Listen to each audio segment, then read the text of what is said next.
Ok, vamos lá então. Vamos desempacotar isso aqui. O tema de hoje é câncer. Chegou pra gente um material bem complexo, né? Que vai desde a biologia celular até o que há de mais novo em tratamento e prevenção. É um assunto bem complexo e que, claro, impacta muita gente. E a nossa missão aqui, neste Deep Dive, é tentar extrair o essencial disso tudo. O que a gente precisa mesmo entender sobre como o câncer começa, sabe? Como ele se desenvolve e, claro, como a ciência está lutando contra ele hoje. A ideia é pegar a essência, né? Sem se afogar nos detalhes técnicos demais. É um ótimo ponto de partida. E é fundamental lembrar, né? Câncer não é uma doença única. É, na verdade, um grupo, mais de 100 tipos diferentes de patologias. O que todas elas têm em comum é basicamente esse crescimento de células sem controle e a capacidade de invadir outros tecidos, a tal da metástase. E, assim, globalmente, é uma das principais causas de morte. Então, entender a base disso é crucial.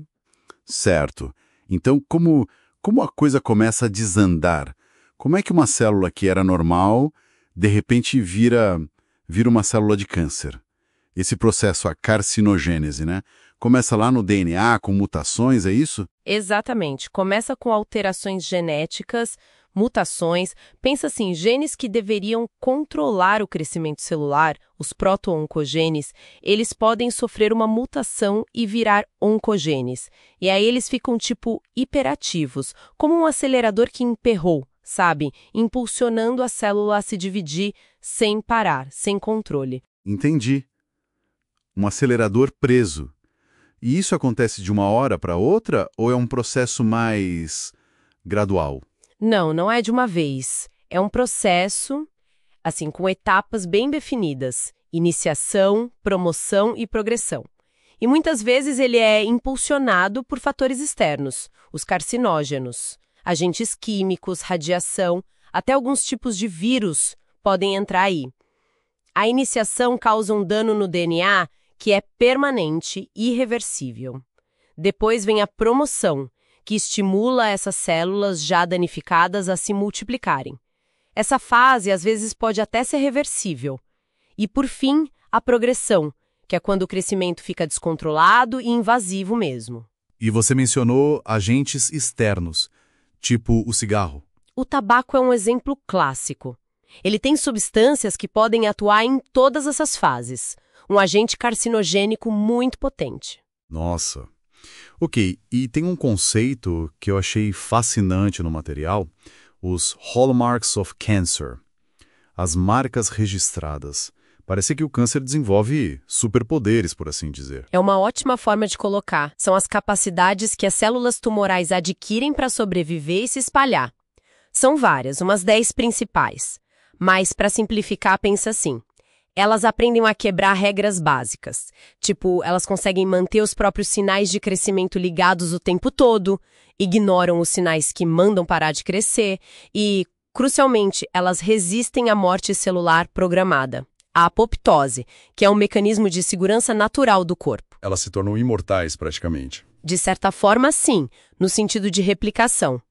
Elas também conseguem induzir a formação de novos vasos sanguíneos para se alimentar, a angiogênese, e, claro, invadir tecidos e formar metástases, e até se esconder do sistema imune. Marcas é fundamental para a gente pensar em como tratar, porque mostra que não dá para atacar o câncer com uma bala só, geralmente. Faz todo sentido. É por isso que o tratamento geralmente envolve várias abordagens combinadas, né?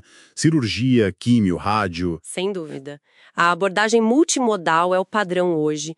Combinar cirurgia para remover o tumor principal, radioterapia para matar células localmente, quimioterapia que circula pelo corpo, e aí entram as terapias mais novas, mais direcionadas. Certo.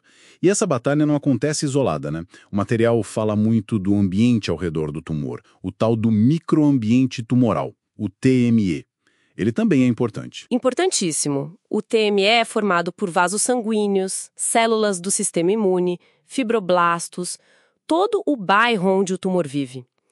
E o que é fascinante, e tem pesquisas muito importantes sobre isso, como as da Mina Bizel, é que às vezes esse microambiente, a estrutura do tecido, pode influenciar ou até mesmo controlar o comportamento de uma célula, mesmo que ela tenha mutações genéticas. O contexto importa, e muito. Que interessante. Então talvez dê para tratar o câncer mexendo nesse ambiente e não só matando a célula doente. Exato. Essa é uma linha de pesquisa muito promissora. Terapias que visam reeducar ou normalizar o microambiente tumoral e não apenas destruir as células cancerosas. Falando em identificar o problema, como é feito o diagnóstico hoje? A biópsia ainda é o principal? Continua sendo o padrão ouro, sim. Pegar um pedacinho do tecido suspeito, olhar no microscópio, e isso confirma se é câncer, qual o tipo específico, e os exames de imagem, claro, como tomografia, ressonância, PET scan, ajudam a ver o tamanho do tumor e se ele se espalhou, o estadiamento. Mas aí vem a revolução da medicina de precisão, né? Olhar o DNA do tumor, dessa biópsia. É aí que a coisa mudou radicalmente. Hoje, com testes moleculares, tipo o NGS, o sequenciamento de nova geração, que mapeia o genoma do tumor em detalhes, ou a imunohistoquímica, a gente consegue identificar mutações específicas que estão, digamos, dirigindo aquele tumor em particular. Mutações como no EGFR, no R2, no BRCA. E sabendo disso, o tratamento pode ser direcionado. Exatamente. Isso permite usar as terapias-alvo. São medicamentos desenhados para atacar especificamente essas vulnerabilidades moleculares do tumor daquele paciente. São geralmente mais eficazes e com menos efeitos colaterais que a quimioterapia tradicional, que afeta todas as células de divisão rápida. Entendi. E além dessas terapias-alvo, quais as outras grandes novidades no tratamento? A outra grande frente é a imunoterapia. A ideia aqui é genial. Reativar o próprio sistema imunológico do paciente para que ele reconheça e destrua as células do câncer. Isso vai desde medicamentos que liberam os freios das células de defesa, os inibidores de checkpoint imune, como os anti-PD1. Que ficaram bem famosos, né? Sim, tiveram um impacto enorme e vai até terapias celulares mais complexas, como as células CAR-T. Nesse caso, a gente pega as células T, os soldados do sistema imune do paciente, modifica elas geneticamente no laboratório para reconhecerem o tumor e devolve para o paciente. São tipo super soldados personalizados. Impressionante. E olhando para o futuro, o que vem por aí? Parece uma combinação de tecnologias, né? Totalmente. O futuro parece ser essa convergência. Pensa na inteligência artificial, por exemplo. A IA pode analisar montanhas de dados genômicos e de imagem para ajudar no diagnóstico precoce ou para prever qual tratamento vai funcionar melhor para cada pessoa. Junta isso com a edição genética, tipo o CRISPR, que é essa ferramenta de tesoura molecular. A gente pode usar para corrigir mutações diretamente nas células ou para turbinar ainda mais as células CAR-T, torná-las mais eficazes ou resistentes. E ainda tem as vacinas de mRNA que ouvimos falar tanto. Exato. Vacinas de mRNA personalizadas, feitas a partir do tumor do próprio paciente, para ensinar o sistema imune a atacar especificamente aquele câncer. É a combinação de IA para identificar os alvos, CRISPR para editar as ferramentas, células, e mRNA para treinar a resposta imune. É um cenário muito poderoso se desenhando. É muito avanço, realmente animador, mas aí tem um paradoxo que o material aponta. Apesar de tudo isso, a previsão é que a incidência de câncer aumente. Inclusive aqui no Brasil, falam em mais de 700 mil novos casos por ano para os próximos anos. Como pode? É uma questão importante. São dois fatores principais, basicamente. Primeiro, o envelhecimento da população.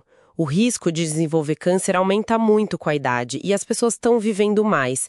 E segundo, infelizmente, a persistência de fatores de risco ligados ao estilo de vida. Tabagismo ainda é um problema grande, dieta inadequada, obesidade crescendo, sedentarismo, tudo isso contribui. Então a prevenção continua sendo crucial. Mais do que nunca. É estimado que cerca de 40%, talvez até mais, dos casos de câncer poderiam ser evitados, com mudanças no estilo de vida, não fumar, comer bem, fazer exercício e também com medidas de saúde pública, como a vacinação contra o HPV e a hepatite B, que previnem cânceres importantes. Certo. Então, para a gente amarrar tudo isso, o que fica dessa nossa conversa? O câncer é essa doença super complexa, né? Uma falha na informação celular, basicamente, mas a ciência está realmente dissecando isso em detalhes incríveis. Exato. A gente saiu de tratamentos mais gerais, que atacavam tudo, para essa era da precisão molecular, onde a gente mira no alvo certo. E agora estamos entrando forte na era da imunoterapia, de usar o próprio corpo para lutar. E quem sabe no futuro, até da edição genética terapêutica. Essa compreensão das marcas, do microambiente, do perfil único de cada tumor, isso está mudando o jogo completamente. Com certeza. E essa convergência que a gente falou, IA, imuno, edição genética, tem um potencial enorme para acelerar ainda mais o progresso. A gente deve ver avanços bem rápidos nos próximos anos. Deixa uma reflexão final para o nosso ouvinte, então. Se o câncer é, na essência, uma doença da informação, informação genética e celular que deu errado, será que no futuro as terapias vão conseguir ir além de só destruir ou remover o erro? Será que a gente vai conseguir ativamente corrigir essa informação dentro do corpo, restaurar a função normal em vez de só eliminar a célula doente? Fica aí para pensar.